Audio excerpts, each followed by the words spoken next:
हाथों को उठाओ। मनन में, प्रार्थना में जितना वचन आज मैं सुनूं 100 गुना फलों को लेके आऊं।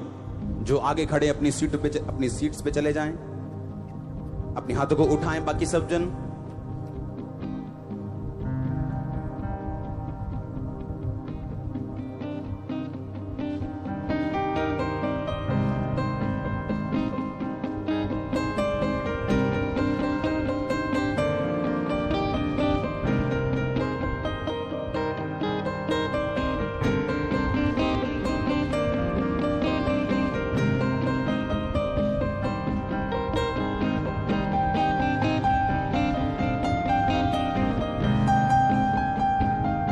प्रभु यीशु मसीह के नाम में बैठ जाओ अपने शरीर में। आत्मा में आप मेरे साथ खड़े हैं।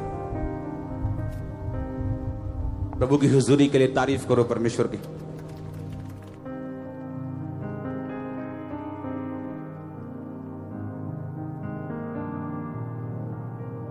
अपनी बाइबल को उठाओ, बोलो मैं मनन करता हूं इस वचन के ऊपर। अपने हाथों में उठाओ अपनी बाइबल को। मैं देखना चाहता हूं किसके पास है, किसके पास नहीं। ये मेरे शुद्ध रहने का आधार है। मैं अपना ध्यान इन वचनों पे लगाता हूं और इन्हीं को मनन करता हूं और सदा इनको मैं अपने मुंह में रखूंगा। आमीन। तारीफ करो जोर से।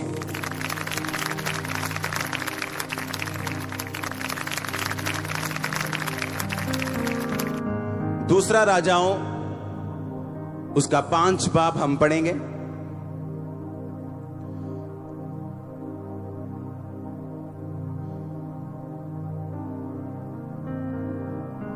अराम के राजा के, अराम जगह का नाम है।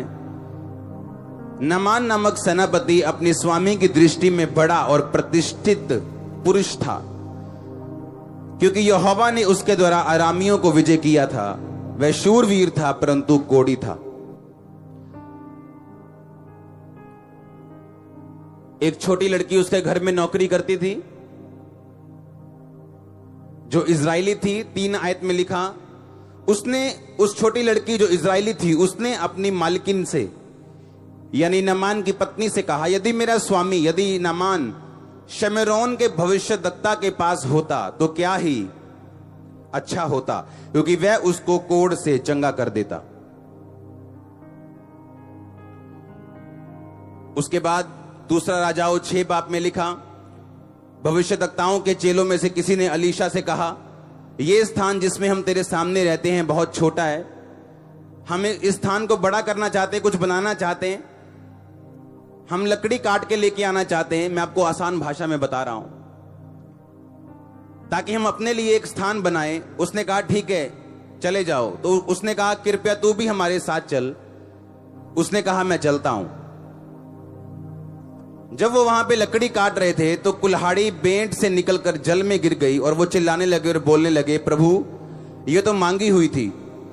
अलीशा ने कहा वो कहां गिरी? उन्होंने वो स्थान दिखाया और उसने लकड़ी काटकर वहां डाल दी और वो लोहा पानी पर तैरने लगा।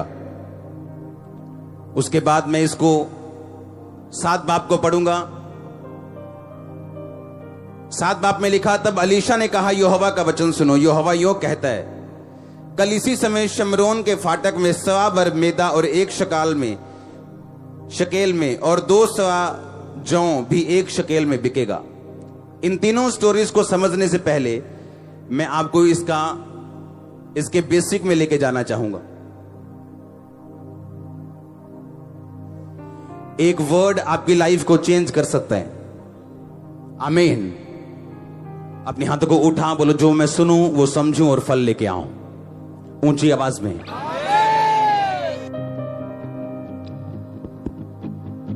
ऊंची आवाज में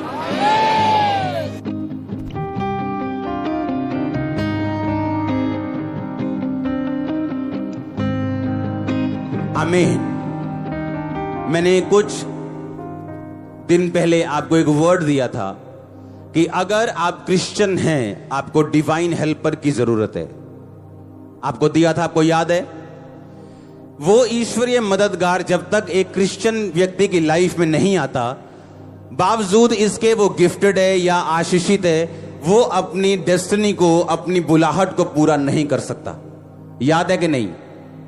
जैसे दाऊद के पास आया था योनातन, जो शाऊल का बेटा था, और उसने कहा था कि मेरे पिता के मरने के बाद ये गद्दी तेरी होगी, जबकि वो गद्दी उसकी थी। लेकिन वो डिवाइन हेल्पर बन चुका था, यहोवा उसके दिल में दाऊद के लिए प्यार डाल चुका था, इसीलिए वो एक डिवाइन हेल्पर बनकर दाऊद के पास आया। और इसलिए आया क्योंकि दाऊद परमेश्वर से प्यार करता था, वफादार था, पवित्रताई में था, और इसीलिए परमेश्वर ने एक ऐसा हेल्पर खड़ा किया जो किसी की काउंसलिंग से खड़ा नहीं हो सकता, भीख मांगने से खड़ा नहीं हो सकता, मदद की गुहार लगाने से भी आपकी लाइफ में नहीं आ सकता, जब तक परमेश्वर उसको आपकी जिंदगी में ना भेजे। समझ आई कि नहीं? अब आपको यह समझना है कि मैं उस बुलाहट को जो प्रभु ने मुझे दी है, चाहे वो पास्टर की हो, बिजनेसमैन की हो, एक व्यक्ति की हो, एक विश्वासी की हो, कोई भी हो, वो मैं पूरी कैसे कर सकता हूं? परमेश्वर मुझे डिवाइन हेल्पर भेजेगा, वो मेरी मदद करेगा, क्योंकि ना तो बल से ना शक्ति से, बल्कि मेरी आत्मा के द्वारा, बाइबल कहती है। अब बाइबल ऐसा कहती है, वचन ऐसा कहता है कि एक व्यक्ति अपने दोस्त के पास रात को गया और उसने कहा, मेरा दोस्त एक जर्नी से, एक जैसे बोलते हैं हिंदी में क्या बोलते हैं, यात्रा से मेरे पास आया है और उसके पास खाने के लिए कुछ नहीं। मैं ये चाहता हूं कि तू अपने बिस्तर से उठे और मुझे 3 रोटी दे। उसने कहा, देख भाई, अंदर से आवाज आई, मेरे बच्चे बिस्तर पे है, मैं बिस्तर में हूं, मैं नहीं दे सकता। पर बाइबल कहती है उसके बार बार मांगे जाने पर, क्योंकि वो अपने दोस्त के लिए मांग रहा था जो उसके घर में आया था। एक दोस्त आपके घर आया, आपकी सहेली आपके घर आई, आप अपनी पड़ोसी सहेली के घर गई और बोला, मुझे 3 रोटी दे दो। उसने कहा, नहीं बहन जी, मैं तो हले बिस्तर पे, मेरे बच्चे सुते हैं, तो ये हले ना आइयो। पर बाहर वाली बहन जी बोली, नहीं बहन जी, मेरी दोस्त आई है जर्नी से, यात्रा से, मुझे रोटी चाहिए चाहिए। तो लिखा, उसकी लज्जा छोड़कर मांगने के कारण, लगातार मांगने के कारण, वो अंदर से उठी और 3 रोटी अपनी सहेली को दी और उसने अपनी जाके सहेली को खिलाई। अब ध्यान से बात सुनना, लाइफ में केवल उन्हीं की मदद होती है जो किसी यात्रा के ऊपर है। अगर आप किसी जर्नी के ऊपर नहीं है, आपकी हेल्प कभी नहीं होगी। दाऊद एक यात्रा पर था। उसकी यात्रा यह थी कि वो एक ऐसा राजा बनना चाहता था, परमेश्वर की इच्छा से, जो खुदावंद के अनुसार चलने वाला हो, परमेश्वर के मन के अनुसार चलने वाला हो, परमेश्वर की इच्छाओं को, उसके दिल दिमाग को, उसकी व्यवस्था को उसके लोगों तक बिना कांटे और बिना छांटे पहुंचा सके। तो वो एक यात्रा के ऊपर था और इसीलिए परमेश्वर ने उसकी लाइफ में मददगार भेजा। बाइबल कहती है, ये औरत कहती है कि एक दोस्त, एक सहेली मेरी आई है यात्रा से, मैं उसको खिलाए बिना नहीं भेज सकती, इसलिए मैं उसके लिए मांगने आई हूं। नहीं तो वो ये भी कह सकती थी कि बहन अब सो जा, सुबह होगी हम बना लेंगे या इंतजाम कर लेंगे, अभी कुछ नहीं है मेरे पास। वो खेचल ना करती अपने पड़ोसी के पास जाके रोटी मांग के, शर्म करके बार बार रोटी मांगने की। आप हैरान होंगे, याद रखो, जिस दिन आप पूरा दिल खुदा को दे देंगे, आप हैरान होंगे कि किस तरह से लोग दुखी होके भी आपकी हेल्प करना छोड़ेंगे नहीं।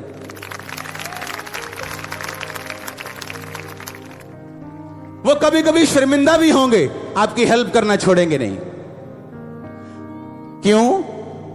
आप गिफ्टेड हैं, इसलिए नहीं, क्योंकि आप एक यात्रा के ऊपर हैं।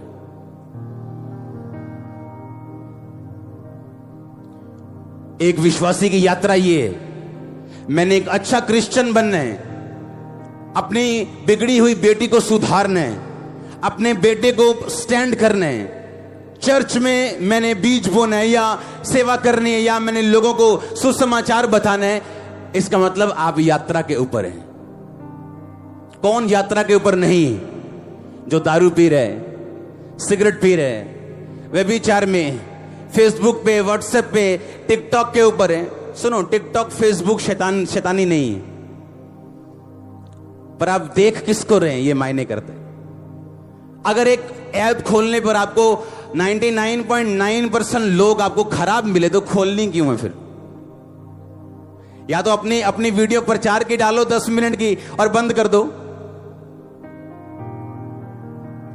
इसका मतलब आप यात्रा पे नहीं, क्योंकि एक यात्री अपने आप को डिस्ट्रैक्शन में नहीं फंसाता, नहीं तो उसको मालूम है मेरी यात्रा अगर बीच में रह गई तो मैं जो छोड़ के आया हूं पीछे वो भी नुकसान होगा, जहां मैंने जाना है वहां पहुंच भी नहीं पाऊंगा। बहुत सारे क्रिश्चियंस ऐसे हैं, अपनी यात्रा को शुरू किया पर खत्म नहीं कर सके, अब धोबी का कुत्ता बन चुके हैं, ना जो घर का है ना जो घाट का है, ना जो घर के काम आया ना प्रभु के काम आया, ना शैतान के काम, किसी के काम नहीं वो। तो इसका मतलब यह है खुदाबंद आपकी सब जरूरतें पूरी करेगा, उठा के खड़ा करेगा, चंगा भी करेगा। चंगे भी वही होते हैं जो किसी यात्रा के ऊपर है। प्रभु को मालूम है इसकी यात्रा बीच में रह जाएगी, इसको हील करो। पर अगर यात्रा है ही नहीं, किसी जर्नी पे है ही नहीं, अगर आप एक यात्री हैं, अगर आप जर्नी पे हैं, तो निशानियां होंगी आपकी लाइफ की। वो निशानी कौन सी है? वो निशानी ये है, आप उसके वचन पे चलने वाले होंगे, आप अपनी यात्रा को सीरियस लेने वाले होंगे, आप रेगुलर नॉर्मल से क्रिश्चियन नहीं होंगे। हालेलुया। आप वचन को बड़े सीरियस लेने वाले क्रिश्चियन होंगे, क्योंकि आपको यह मालूम है हीलिंग यात्रियों के लिए, ब्लेसिंग यात्रियों के लिए। अगर मैं कहता परमेश्वर मुझे इतने करोड़ रुपया दे, कभी ना मिलता, लेकिन कहा भवन बनाना है प्रभु, तेरा काम करना है, आए कि नहीं आए? जल्दी जा रहे हैं अंदर, हम बहुत थोड़े दिन रह गए। अगर आप जर्नी पे हैं तो वो आपकी प्रार्थना को भी सुनेगा, अन्य लोगों से जल्दी, अन्य लोगों से ज्यादा, अन्य लोगों से ज्यादा सीरियसली वो आपकी प्रेयर सुनेगा, अगर आप यात्रा के ऊपर हैं। हालेलुया।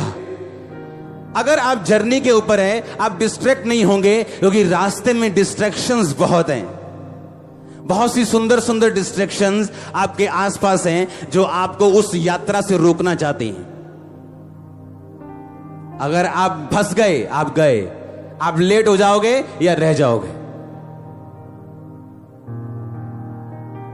बहुत से लोग लेट हैं अपनी लाइफ में, बहुत से great man, great women of God लेट रही हैं अपनी लाइफ में। जो खुदाबंद ने उन्हें 30-40 की उम्र में जितना इस्तेमाल करना था, 60-70 की उम्र में जाके वो उतना इस्तेमाल हुई, क्योंकि जवानी में गलत डिसीजन लिए अपनी लाइफ में। तो ये हमारी मर्जी है, हम अपनी यात्रा जल्दी पूरा करना चाहते हैं, इजी रहना चाहते हैं, या शरीर और शैतान की बातों को सुन के इसको लेट करना चाहते हैं। आपकी यात्रा जितने डिस्ट्रैक्शन से भरी होगी, उतने हेल्पर्स लेट आएंगे और उतने कमजोर आएंगे। आप यात्री हो, आप अन्य लोगों की तरह नहीं जी सकते, उनकी तरह नहीं उठ सकते हो, उनकी तरह रात को 9 बजे सो के सुबह 9 बजे नहीं उठ सकते हो। अगर आप रात को 9 बजे, 10 बजे, 11 बजे सो के सुबह 8 बजे उठते हो, आप ट्रबल में हो, बड़ी तगड़ी मुश्किल में हो आपकी लाइफ। मैं सीरियस कह रहा हूं, मैंने कहा आप मुश्किल में फंस चुके हो। अगर आप रात को 9 बजे सोते हो, 11-12 बजे सोते हो और सुबह 8 बजे 7 बजे उठते हो, आप मुश्किल में फंस चुके हो। एक औरत आई राजा के पास, कहती मेरा बच्चा जब मैं सुबह उठी तो मरा हुआ निकला। कहती क्योंकि इस साथ वाली औरत ने अपना मरा हुआ बच्चा मेरी गोद में डाल के मेरा जीवित उठा लिया। याद है कि नहीं?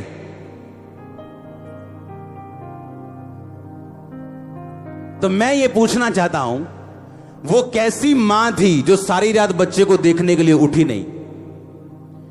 जब एक नई मां को पता, जब उसका बच्चा उसका दूध पीता है तो वो 2-2 घंटे बाद उठती है कि नहीं उठती?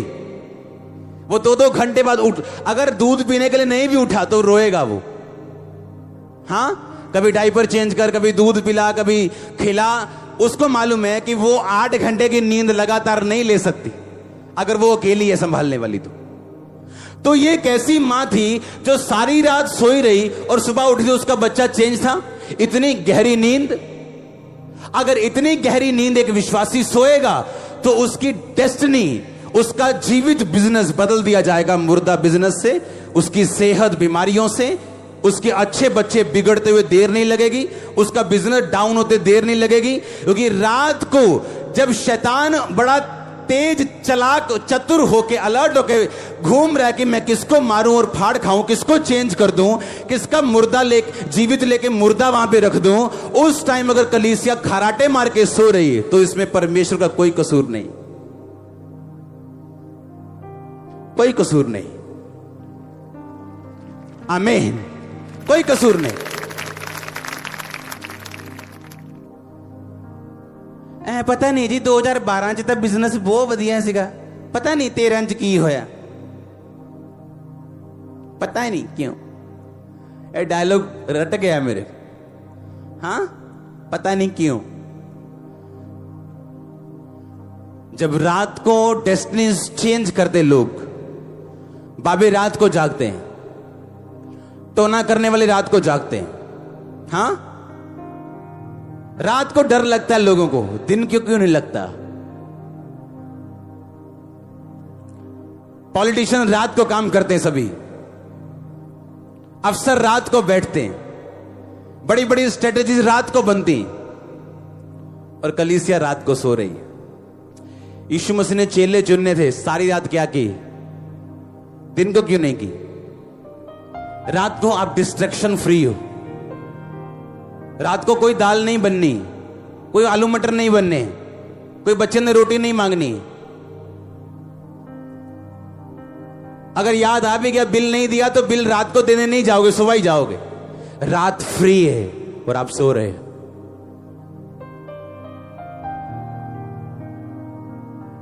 फिर कह रहे हो क्यों मेरी चीजें मुर्दा हैं, मेरी सेवा क्यों मुर्दा है, मेरी सेवा में लोग बढ़ते क्यों नहीं, मेरी चर्च में बढ़ोतरी क्यों नहीं, मेरी लाइफ में बरकत क्यों नहीं, बार बार बीमारियां मुझे क्यों घेरती हैं, शैतान मुझे क्यों तंग करते हैं। आपके हजारों सवाल हैं।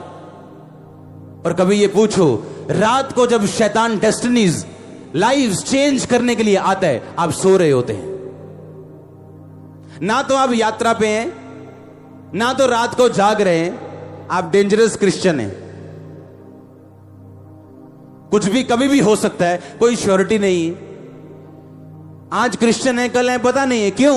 क्योंकि ना तो यात्रा के ऊपर हैं और ना ही हम रात को जागने वाले हैं। पौलुस और सिलास ने कब आराधना की थी? लिखा आधी रात को। और बंदी गृह की नींव हिल गई, जेल के दरवाजे खुल गए। पतरस कब छुड़ाया गया? रात को। पौलुस कब छुड़ाया गया? रात को। यीशु मसीह कब प्रार्थना करने के लिए रात रात जाते थे? रात को। चेले चुने पहले क्या की? रात को प्रार्थना। क्रूस पे अगले दिन चढ़वाया जाना था, रात को क्या की? प्रार्थना। और उसके बच्चे सो रहे हैं रात को, कह रहे हम यीशु मसीह के फॉलोअर हैं और रात को हम सोते हैं। मैंने कहा अगर रात को आप 8 बजे 9 बजे 10 11 12 बजे सोते हो, सुबह 8 बजे उठते हो, आप मुश्किल में हो ऑलरेडी, पहले से आप ट्रबल में हो। दिन की 6 घंटे प्रार्थना, रात की 2 घंटे प्रार्थना एक बराबर है।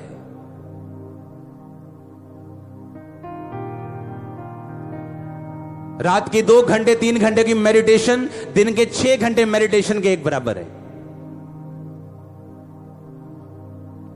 बाइबल भरी पड़ी कि बहुत भोर होने से बहुत पहले यानी रात को यीशु मसीह निकला और सारी रात प्रार्थना की। हीलिंग मीटिंग करने के बाद सारी रात प्रार्थना की, हीलिंग मीटिंग करने से पहले सारी रात प्रार्थना की।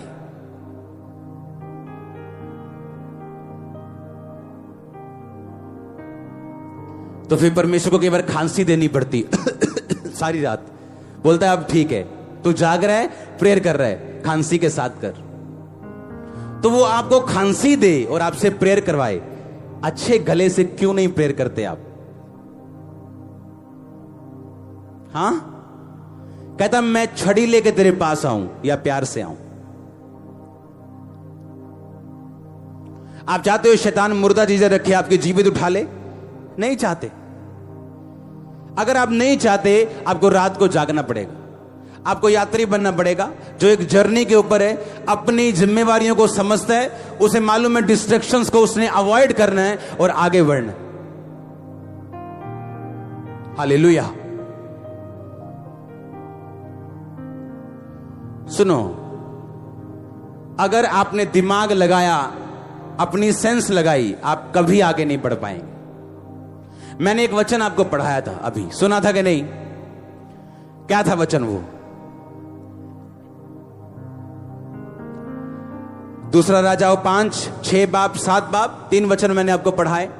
पहला वचन मैंने जो आपको पढ़ाया वो ये था, नामान नामक एक बंदा जो बड़ा प्रतिष्ठित, बड़ा ऊंचा सेनापति था, बड़ा प्रतिष्ठित था, बाइबल कहती है, लेकिन वो कोढ़ी था। उसके राजा ने कहा ठीक है, अगर तेरी नौकरानी कहती है कि इजराइल में तू जाए तो चंगा हो जाएगा, ठीक है मैं तुम्हें भेजता हूं इजराइल में। वो इजराइल गया, उसके राजा के पास उसने सोना चांदी 10 जोड़ी कपड़ा दिया और बोला कि ये चिट्ठी पढ़ो। इजराइल के राजा ने चिट्ठी पढ़ी और चिट्ठी में लिखा था कि मेरे सेनापति को कोढ़ से चंगा कर दो। राजा ने कपड़े फाड़ लिए। कहता मैं क्या परमेश्वर हूं जो चंगा कर दूं? कहता शायद वो लड़ाई करने का बहाना ढूंढता होगा। अलीशा को मालूम हुआ कि राजा ने कपड़े फाड़े। अलीशा ने कहा ठीक है, इसको यहां भेज, ये बंदा जान जाएगा कि इजराइल में एक शमरोन में एक भविष्य दोक्ता है परमेश्वर का। वो उसके पास आया, अलीशा मिला भी नहीं, हेलो हाय नहीं की कि बड़ा तगड़ा मिनिस्टर आया बाहर, और अंदर से बोल दिया इसको बोल दो जाके यर्दन में 7 डुबकियां मारे, इसका कोढ़ चला जाएगा।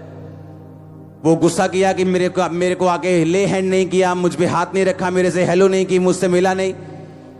तो उसका नौकर कहता क्या मुश्किल बात उसने कह दी? उसने यही कहा ना डुबकियां मार, तो मार लो, क्या दिक्कत है? उसने डुबकियां मारी, कोढ़ चला गया। वापिस आया, सुनो वापिस आके कहता है ये सारे ऊंट जितने मैंने सोने और चांदी और कपड़ों से लदे हैं, ये मैं आपको देना चाहता हूं। ये बात नहीं कि अलीशा ऑफरिंग नहीं लेता था, बाइबल कहती है उसने औरत से ऑफरिंग ली, लेकिन उस ऑफरिंग को उसने मना कर दिया। उसने कहा नहीं, मैं ये पैसा तुझसे नहीं ले सकता, परमेश्वर मुझे अलाउ नहीं कर रहा। उसने बहुत मनाया, ले ले ले ले, उसने नहीं लिया, वापिस चला गया वो अपने पैसे के साथ। 6 बाब में लिखा कि उसके चेले उसके पास आके बोलते हैं कि प्रभु, मालिक, गुरु, स्वामी, हमारे पास रहने की कमी है, लोग ज्यादा हैं, तो हम घर बनाना चाहते हैं। उसने कहा ठीक है बना लो।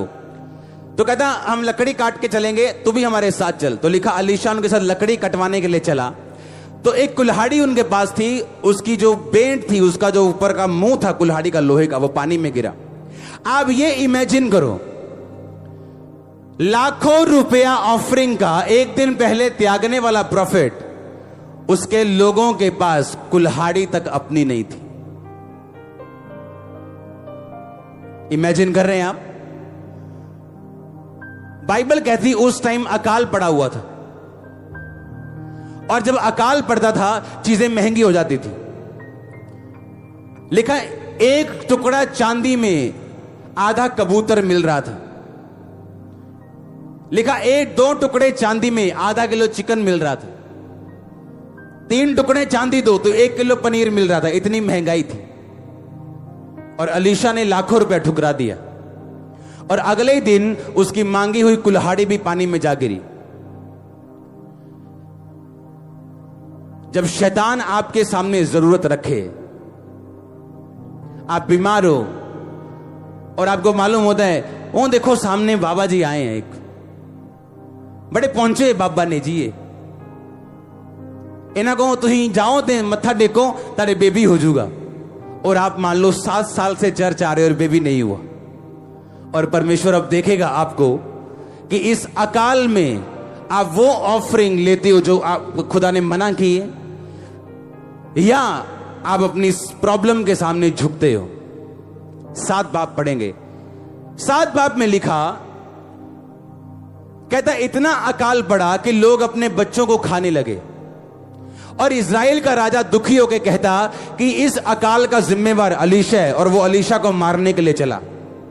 अलीशा ने कहा अंदर से बैठे बैठे, कहता कल ऐसा होगा, मैं आपको आसान भाषा में समझाता हूं। कहता 1 रुपए में 1 बोरी कनक मिलेगी, ऐसा समझ लो। जहां 100 टुकड़े चांदी में 1 बोरी कनक नहीं मिल रही थी, 1 लाख रुपए की 1 बोरी मिल रही थी। अलीशा अंदर से कहता कल 1 रुपए में 1 बोरी मिलेगी। राजा का असिस्टेंट कहता अगर खुदा आसमान भी खोल देगा ना तो भी ये नहीं होगा।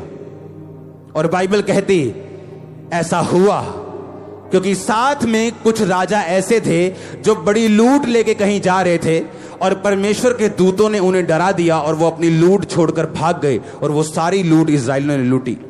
अब ध्यान से सुनना, इतनी अबंडेंस हुई, इतनी अधिकता हुई, इतना अन्न हुआ, इतनी आशीष हुई कि पैसा बहुत थोड़ा लग रहा था और अन्न बहुत ज्यादा मिलना शुरू हो गया। इमेजिन करो, अगर अलीशा अपनी गरीबी या जरूरत के सामने झुकता तो क्या यह चमत्कार होता? अगर वो 1 लाख रुपया नमान से ले भी लेता और एक घर बना भी लेता, अपने चेलों को सुखी कर भी लेता, तो पूरी कौम कभी भी सुखी ना होती। पूरी कौम सुखी इसलिए हुई क्योंकि अलीशा ने परमेश्वर की बात को सुना, जबकि उसका माइंड ये कहता था, दिल ये कहता था कि तुझे ऑफरिंग लेनी चाहिए क्योंकि अकाल के दिन है और तेरे चेले भूखे हैं। क्या आप उसके वचन पे खड़े रहने के लिए तैयार हैं? जब मुश्किल से मुश्किल परिस्थिति हो, जब शैतान आपको झुकाने की कोशिश करे, जब बीमारियां झुकाने की कोशिश करें, जब पैसे की तंगी चोरी कराने की कोशिश करे, जब आप कॉम्प्रोमाइज करने के लिए शैतान से तैयार हो जाएं, तो इसका मतलब आप बड़े कामों के लिए नहीं चुने जा सकते। इसका मतलब परमेश्वर आप पे भरोसा नहीं रख सकता कि वो पूरी कौम को आपके द्वारा छुड़ा सके। बड़े कामों के लिए मूल्य बड़ा अदा करना पड़ता है। 2 मरले का घर अगर लेना हो तो फिर 2 लाख लगता है, 10 लाख लगता है, 5 लाख, 6 लाख लगता है। पर अगर बड़ी कोठी लेनी हो तो 10 लाख से नहीं आती। आज हमारे विश्वासी शैतान के साथ कॉम्प्रोमाइज करके अपनी कौम को बचाना भी चाहते हैं, प्रभु का काम भी करना चाहते हैं, अपने बॉयफ्रेंड को खुश भी करना चाहते हैं और खुदावंद को मानना भी चाहते हैं। ये ऐसा पॉसिबल नहीं, क्योंकि आप 2 नावों पे सवार नहीं हो सकते, ना ही आप शैतान और परमेश्वर दोनों को खुश कर सकते।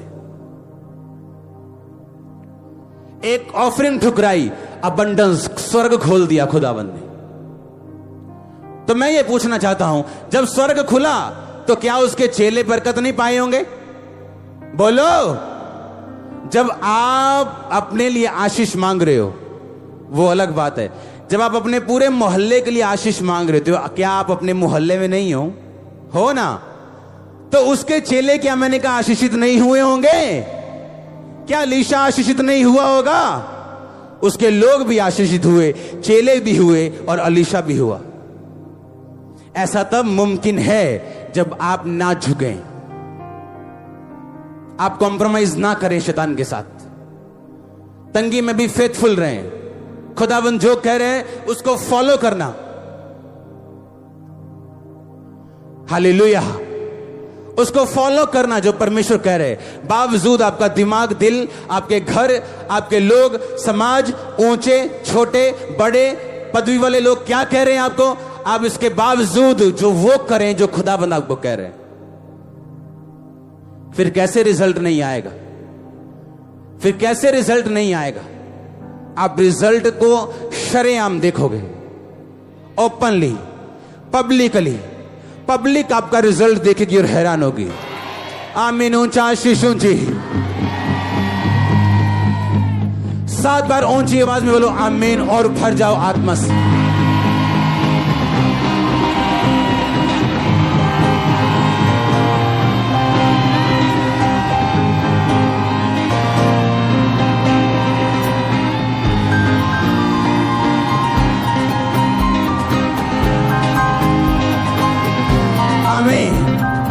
आमीन। आप तैयार हैं फॉलो करने के लिए, यात्री बनने के लिए? सुना नहीं? यस। कच्चे पक्के मन के तो नहीं हो? आप तैयार हो सीधे चलने के लिए, डिस्ट्रैक्शन को बाय बाय करने के लिए, गलत नंबर डिलीट करने के लिए? नाराजगियां छोड़ने के लिए। हां,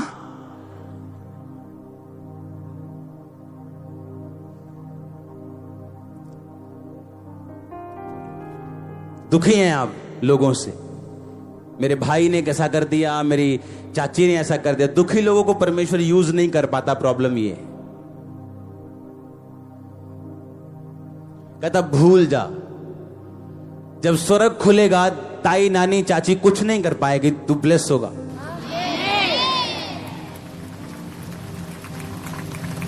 कल जब एक बोरी एक किलो जब कणक एक चांदी में मिल रही हो और अगले दिन रुपयों में बोरियां मिल जाएं, तो ये खुदा कर सकता है।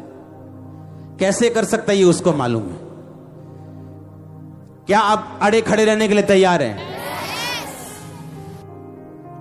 आज लोग इतना अड़े खड़े वाले हैं कि उनका कोई बड़ा सा पैसे वाला रिश्तेदार अगर बोले ना, अब भैन जी खा लो तुम, मैं फलानी जगह तो आया, चलो ले आओ यीशु मसीह दा नाम लेके। रिश्तेदार थोड़ी नाराज करना, आप इन्हें जानते 5000 रुपया दे के जाना है, गुड्डी दी फीस दे के जानी। हाँ, परमेश्वर कहता तू 5000 के लिए 5 करोड़ मिस कर गई। शायद यही तेरी गुड्डी अमेरिका में होती 10 साल बाद, अब ये यहीं रहेगी। लोग अबंडेंस मिस कर देते हैं जब वो अपनी प्रॉब्लम के सामने झुक जाते हैं। इमेजिन करो अपने रिश्तेदारों के सामने मैं झुक जाता जब उन्होंने प्रेशर डाला, ए तेरे पास्टर को जाके पीटेंगे, तेरे पास्टर को जाके मारेंगे, उसको बोलेंगे तूने हमारे लड़के का धर्म बदल दिया। हालेलुया। आज बोलते 5 मिनट दे दो यार, 5 मिनट सिर्फ मिलना है। आमीन। टाइम लगता है क्रिश्चियन घर बनाने में, कोई शॉर्टकट नहीं, हर कोर्स लेना पड़ेगा, हर नीम खानी पड़ेगी, करेला खाना पड़ेगा, मीठी कड़वी दवाई खानी पड़ेगी। एक बच्चे को एक्स्ट्रा खिला पिला के आप हेल्थी तो कर सकते हो, लेकिन बड़ा नहीं कर सकते।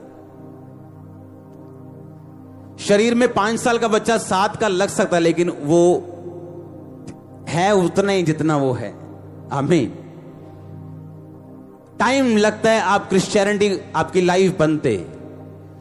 और आपको एक सीक्रेट देता हूं, जैसे जैसे मसीह में टाइम बीतता जाएगा, पवित्रताई वाला, आपकी लाइफ आसान के बाद आसान होती जाएगी। हर साल बेटर और हर साल इजी। पिछले साल से बेटर, पिछले साल से इजी। इस साल के शुरू होने से पहले हम 1 चर्च थे, अब 2 हैं, और साल के खत्म होने तक 3 हो जाएंगे। अगले साल 6 हो जाएंगे या 12, मुझे को पता नहीं, लेकिन बढ़ेंगे जरूर, ये पता है। आमीन। अगर आपका पिछला साल इस साल से बेहतर था तो आप गलती कर रहे हैं कोई। कुछ दिनों के लिए आपकी ब्रेक लग सकती, कुछ दिनों के लिए परमेश्वर आपको रोक सकता है, लेकिन वो एक अलग गियर पे आपको लेके जाने के लिए होता है।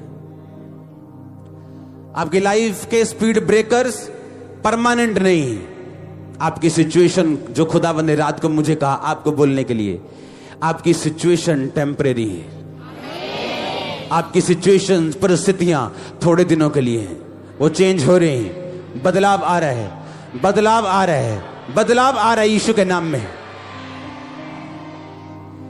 तैयार हैं आप यात्री बनने के लिए? तैयार है कि नहीं? डिस्ट्रैक्शन से दूर रहने के लिए तैयार है कि नहीं? ना झुकने के लिए दबाव के आगे, खुदावंद की बात सुनने के लिए, फिर अबंडेंस के लिए भी तैयार रहो, बहुत आयत के लिए तैयार रहो। आप जानते हैं नया नियम पुराना नियम, पुराने नियम में बहुत आयत की आशीष मिली, नए नियम में यीशु मसीह ने कहा मैं इसलिए आया तुम बहुत आयत का जीवन पाओ।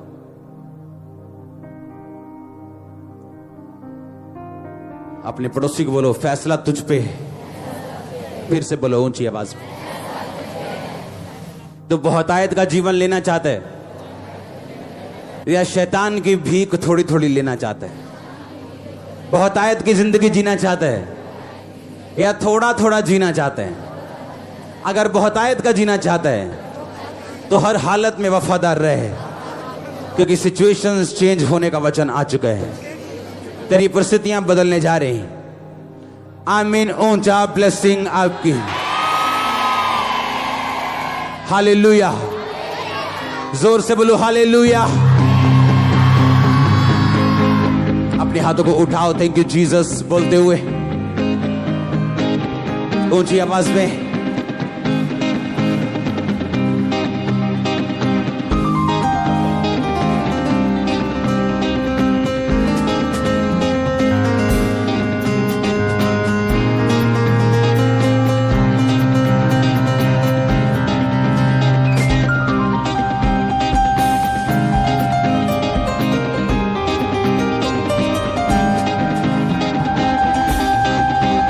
प्रभु यीशु मसीह के सामर्थ्य नाम में हम मांगते हैं।